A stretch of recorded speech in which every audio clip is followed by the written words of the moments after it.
నమస్తే పిల్లలు. నేను ఈ ఆలయంలో వేలాడే చిన్న గంటను. నాకు చాలా ప్రత్యేకమైన రోజు ఉంది. అది శ్రీరామనవమి. అయోధ్యలో ఒక అద్భుతం జరిగింది. దశరథ మహారాజుకు శ్రీరాముడు జన్మించాడు. అతడు ధర్మానికి ప్రతీక. చిన్నప్పటినుంచే రాముడు ఎంతో వినయంగా ఉండేవాడు.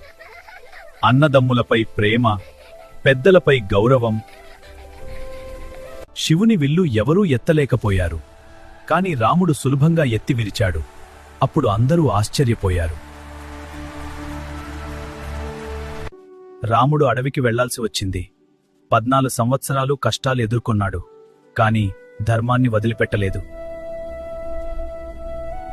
రావణుడు సీతమ్మను అపహరించాడు.